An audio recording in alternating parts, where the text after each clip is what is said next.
Welcome back, everyone. It is the 24th day of our hashtag 29 minutes for 29 days series.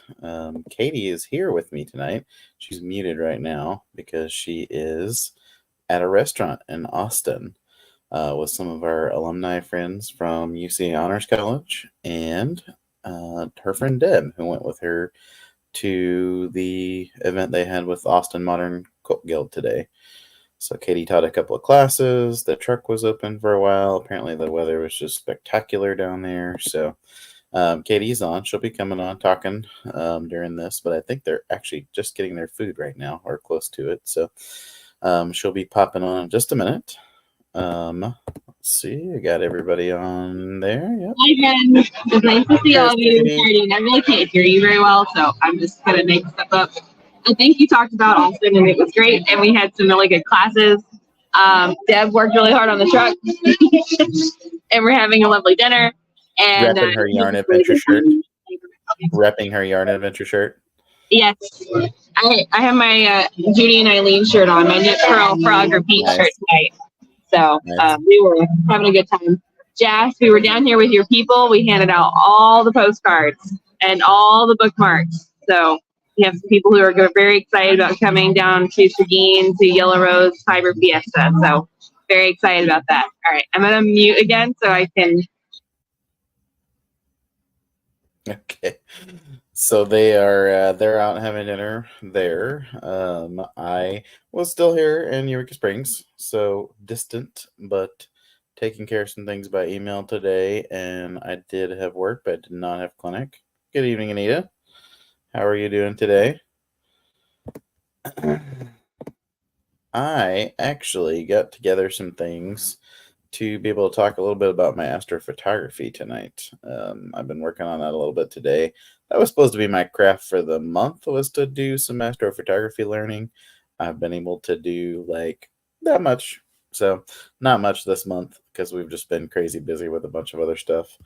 But tonight I will kind of take you through my journey through astrophotography. So what got me into the hobby, and then what got me to where I am now, which is a little bit different from where I started with it. I'll kind of take you through the process of what I do to get pictures and how I make them look awesome. Oh yeah, Anita says she ate some real food, and broccoli was so good. She's recovering from COVID. So I'm glad to hear that she's feeling a little bit better. Okay, so yeah. So again, that was kind of my craft. I'm not a super crafty person. I do know how to knit. Katy taught me how to knit. You've heard the story of my muscle hat that I'm working on. That's taken me a long time. But my real sort of artsy thing that I do is astrophotography. So I take pictures of things in the night sky. It sort of started as a kind of COVID hobby. I took pictures back in, let's see, I got my first telescope in the fall of 2020. I had just a really small telescope that was totally manual, just like the, $50 one from Walmart that I had for a long time. Hadn't really thought much about it. I really got into when Comet Neowise was coming around. I'm actually going to take this phone call, and I'll be right back. I'm going to hop on while he's taking his phone call because he has to do his fun stuff. He's signing out tonight, so he's almost done with work, guys. We're very excited. We just laughed really hard because we put Dean in a little picture of all three of us sitting at the table, so we're having a good time over here. Oh, good. Anita's feeling better after COVID. She's having broccoli today. Oh, yeah. My friend Anita, who's been posting every night. So, yeah. Anita, I hope you feel better soon. Yes. I'm back. Yay! So, anyway, yeah, I had a little telescope, and Comet Neowise, this was like in the fall of 2020. I was really interested in trying to get a picture of it or see it with a naked eye, and I ended up being able to see it one morning. But it really piqued my interest about how I could take pictures with a telescope. And so I bought a Celestron 5-inch telescope and got our old Katy's old Canon Rebel, just a DSLR, and attached it to the back of the telescope. Did a whole lot of research about like how to do it, and it. Of course, when I got started, it was there were still lots of things to learn, but I started taking pictures mostly of planets and things in the solar system. So let me present my screen here. I started mostly taking pictures of planets. So this was the type of thing that I got with that telescope. I was able to look at Jupiter, and I could see the bands. You could even see the shadows of some of the moons on Jupiter. And this was just me taking videos with a DSLR attached to the back of this telescope, which is like kind of like a starter telescope for somebody who's really wanting to take pictures or look at things a little more intensely than just kind of a tabletop telescope. So I was able to, I mean, it was just fascinating. I just got night after night taking pictures of Jupiter. There's another one where you can actually see, this is, I believe this is Europa, casting the shadow on the front of Jupiter there. And you can see the great red spot. And I just super, super enjoyed doing it. I was able to get actually to the point where I could do a time lapse. So I took enough pictures that I could take Jupiter and make it rotate with a little GIF. So you can see two moons out here. You can see the great red spot.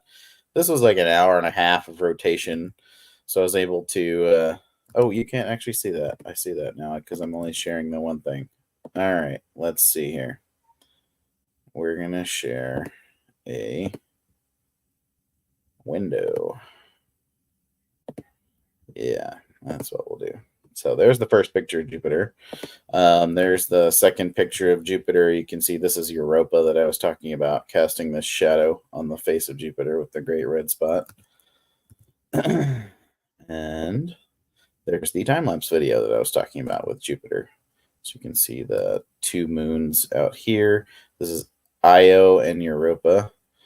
And there's no shadows here, but there's the great red spot. You can see it took me about an hour and a half of just taking video after video after video and stacking them all together to be able to see that rotation. So that was pretty cool. And then I took Saturn, was another really fun target. So I got lots of good pictures of Saturn. This is, I mean, again, these are like, I had no idea that I'd be able to even do this with the telescope that I had when I got it. So I got this telescope. I actually upgraded to the same style of telescope, a little bigger one, to where I could get better pictures. This is a picture of Mars that I was able to get. You can actually see some of the carbon dioxide, frozen carbon dioxide at the pole here, and some surface features. Yeah, I mean, I was thoroughly happy with this. I even got some pictures of the sun. You can see some sunspots here. And I believe, yeah, there's one down here at the bottom you can actually see. I did all of this with the first couple of telescopes that I had. Thanks, Stephanie. It really is cool. I just fell in love with it and kind of jumped in the deep into the pool. Eventually, I realized that like within the solar system, like the telescope that I had was really only good for not good. I mean, not only good, but it was best at taking pictures of things in the solar system, planets, sun, the occasional comet, that sort of thing. I really was interested in taking pictures more of like the Andromeda galaxy or any type of galaxy or nebula, deep sky objects as they're called. And this one, it was really kind of hard to do that with the telescope that I had. So I was like, okay, I want to get a telescope that's going to last me many years and do exactly what I want. And so I ended up, this is actually, I'll take this one step back to tell you, this is a picture actually from my phone of the Milky Way from when we visited our friends in Hawaii and we went up to the top of Mauna Kea. We actually came down to 9,200 feet at the visitor station. I laid my phone on the hood of the car. This was right after the phones started having the astrophotography features. And I laid my phone on the hood of the Jeep that we had rented and did a 2-minute light gathering picture, astrophotography picture. And I mean, the sky was as dark as I could have ever seen, like by far. We live in, rural Arkansas for most of our lives, and this was way darker than that. I just thought that was a cool one to throw in there. So the telescope that I have now is actually this one. It's a Skywatcher Esprit 100. This is the setup I have, minus a little scope on top that helps guide things that's on there. This was the first day I got it, so I was like, I have to take pictures of this right now. So I did. And this is the telescope. I hook a camera up to the back here. I hook the mount that moves the telescope, the camera, the guide scope. All of it hooks into this little computer down here, and I can operate it from my phone, iPad, anything like that. And I will set it out. This is the little power pack that helps power it. It goes all night, takes pictures just the way I tell it to, and then I am ready to work with them. Let's see. I'm gonna pause here and make sure Katie's doing okay, if she's got anything to add about her day or if everything's going okay there. You all good, Katie? I don't think she can hear me very well.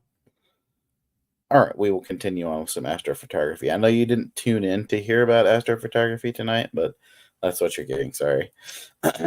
That's the thing I have to talk about. Let's see here. So that's the telescope. I have, like I said, added a couple things to this. But basically, it is exactly what I want. And then we're actually going to be able to take it on the truck with us when we go all over the country. So I can take pictures of things like the Pinwheel Galaxy, which at the time I took this picture, this little area right here, there was a new supernova that was discovered last year, and it brightened up bright. And so I was able to take a picture of that. This was, I think, the first or second thing that I took a picture of with my new scope and setup. And I was just like dumbfounded because it was really a crazy step up for what I wanted to do. But I've been able to take pictures. This is the Trifid Nebula. I'll talk a little bit more about that in a minute when I talk about the process I used to get to these pictures. But the Trifid Nebula has 3 different kinds of nebula. So the red part's what's called an emission nebula. So all the gas and dust and everything gets vaporized here and then emits light. The bluer parts, those are the light reflecting off of dust particles. And then you can see the darker areas. You can actually see the dust itself sort of blocking out the light. So those darker areas like here and here, hence the name Trifid Nebula. Let's see. Oh, yes. Jas, the matching yarn. So Katie actually sold some of the matching yarn today. Jas is asking about some of the matching yarn that I had dyed up through Laura from Laughing Cat Fibers. So she actually took this picture and 3 others and dyed some skeins of yarn for us based on the colors from these photos. And she actually made some of them blacklight reactive, which is incredibly fun. She gave us a little blacklight actually to use on the truck. And so yeah, Katie sold quite a bit of it. I think somebody bought 4 skeins of this one today, the Trifid Nebula. Let's see, a couple other ones. So this is a North American nebula. They call this the Cygnus Wall down here. All these, you can see lots of little gas and dust pockets down here. Let's see, and this is the Rosette Nebula. This one's a little more recent that I took. That was from Fayetteville. A lot of these were from Berryville, where we used to live. And this one's from Fayetteville, just in the backyard. This is Comet Nishimura, so you can see the head of the comet down here, and then you can see the tail. Again, because this scope is better at taking things in the deep pictures of things in the deep sky, you can't actually, the comets are a little bit harder to take pictures of with this one. This was kind of magnified, the difficulty, because it was super close to sunrise. So I had to take all the pictures like in the 10 minutes before the sun popped over the ridge. So it could be a little better if it was not quite that close, but it still turned out pretty good, and I'm very happy with the comet pictures I get. This is the Horsehead Nebula. This one's also pretty recent, taken in the backyard of my sister-in-law and brother-in-law in Fayetteville. And the last one is the most recent. This is the Orion Nebula. It's super, super bright. You actually have a hard time kind of toning down the brightness here to get a better picture. But yeah, still turns out super good. So I'm actually going to stop sharing for a moment here. And we'll get over and talk about a little bit about the process of how I used to get the pictures. So I start out, like I said, you saw the telescope. I set it up outside. I tell it to take pictures for a minute, 3 minutes, 5 minutes at a time. So it will take, say, 3-minute pictures. It'll gather light. The camera will gather light for 3 minutes through the telescope. Then I'll take another one for 3 minutes, and then another 3 minutes, and another 3 minutes until I have usually as many as I can get, because the more the better. And you can actually get, usually in the winter time when it's darker and longer, you can get 100, 3 or 5 minute videos, or 3 or 5 minute pictures. So take the pictures, and let me share my screen a different way here. And so I'll take the pictures and I will put them into this program called Deep Sky Stacker. So this is actually the Trifid Nebula that I was showing you earlier, that completed picture. You can see down here all the file names from all the pictures that I took. And yeah, these are 3-minute exposures. So they get a score depending on how good they are, how many stars they can see, the program can see there. And I stack them all together basically. So this will tell you, I think in this one here, eventually the clouds came out. Yeah. So like you can see in this picture, like, yep, the clouds came out. It's completely blocked off. This one, like sort of the clouds were rolling in.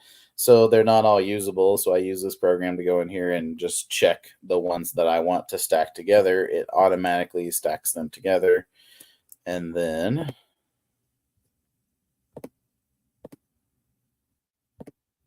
I come to this program called PixInsight.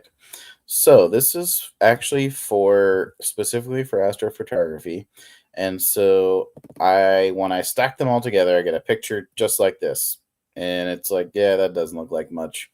You can actually hit a little button on here and it will automatically sort of do what it thinks it needs to do to make the picture look good. And of course it looks terrible because there's a lot of other things that need to be done before it looks good, to change things here. But this is what you get. That's what I have to pull all the good information out of, all the light that I want to come out in the picture. And so I take that, and one of the first things I do is I match all these stars. So there's a huge database that shows every star that is charted, basically, that you can see with a reasonable telescope. Of course, if you have, the Hubble telescope, you can see all sorts of things you can't see with mine, or the James Webb Space Telescope. But mine, there's star charts that tell you like exactly what's what.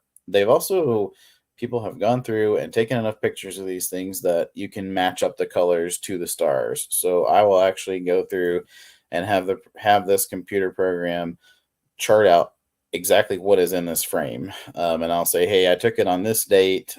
I'm aiming at this object. It will match it up, and you'll actually get a color matching to it. So they know, the program knows what color the stars should be based on that. And so that's what you get after that is done. Of course, it looks nothing like, let me pan over. Yeah, let me see here. Stop sharing that. And then we'll do this. And I think, yeah, so this one right here, it looks nothing like the one that I just showed you. So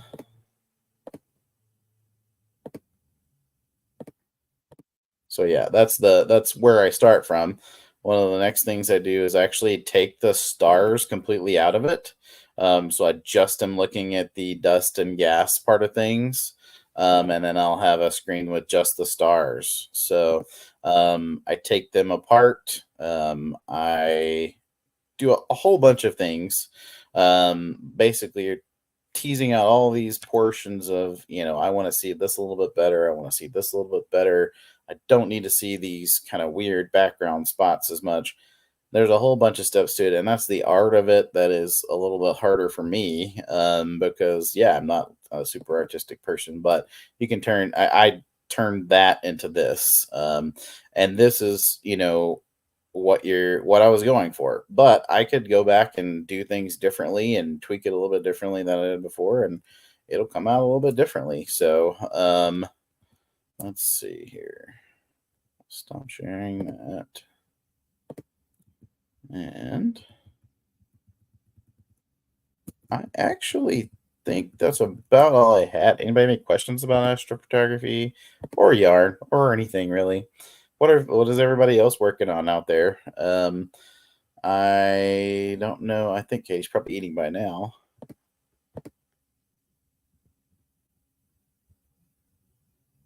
I think she's totally abandoned us, guys.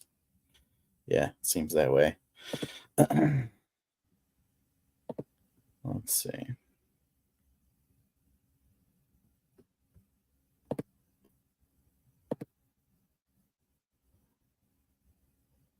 Okay, well, wow, that was 21 minutes. I didn't think I was talking for that long, but I know I just threw a whole bunch of things out there. But I think if Katie doesn't have anything else to add, we'll probably wrap up for the evening. Today, I can't tell you what I did today, actually. Hi, Katie. I'll tell you what I did today. So I went to work. I cleaned up around here a little bit because I'm stacking all the Eureka stuff together for Eureka Fiber in the Ozarks. We've got all of our bags and everything should be all ready. We got one more small shipment of bags coming in. And then we'll have everything all together. And then I was also sort of helping. I arranged some computer things from afar for the workings of Shopify today while Katie and Deb were in Austin. And tomorrow, let's see, tomorrow is Sunday. Katie and Deb are coming home. Katie will be back here in Eureka. It's you. Oh, is that tomorrow? Okay, I was thinking it's tomorrow. She had her welcome cell yesterday. So yes, tomorrow we will have Q from the Full on with us. We really like hanging out with Q. She stays with us at Airbnbs frequently as we vend at the same places. We overlap a lot. She's from Alabama, so we end up overlapping a lot and spending a lot of time with her at shows because she is an awesome person and we like hanging out with her. And yeah, because we'll see her at Eureka. We'll see her the following week at Middle Tennessee Fiber Fest. And yeah, just a whole bunch of places. It took me 5 minutes to list out off all the places we're meeting up with Q this year. But she'll be joining us tomorrow night at 7:00. So we will see you then. And yeah, Katie did appear, Tiffany. Yeah. Oh yeah, Anita. Yeah, he'll like the astrophotography stuff, huh? Yeah, I'm hoping that at least some people enjoyed that and they weren't like super disappointed that they got no yarn today. But it was good talking to you all, and we will see you tomorrow.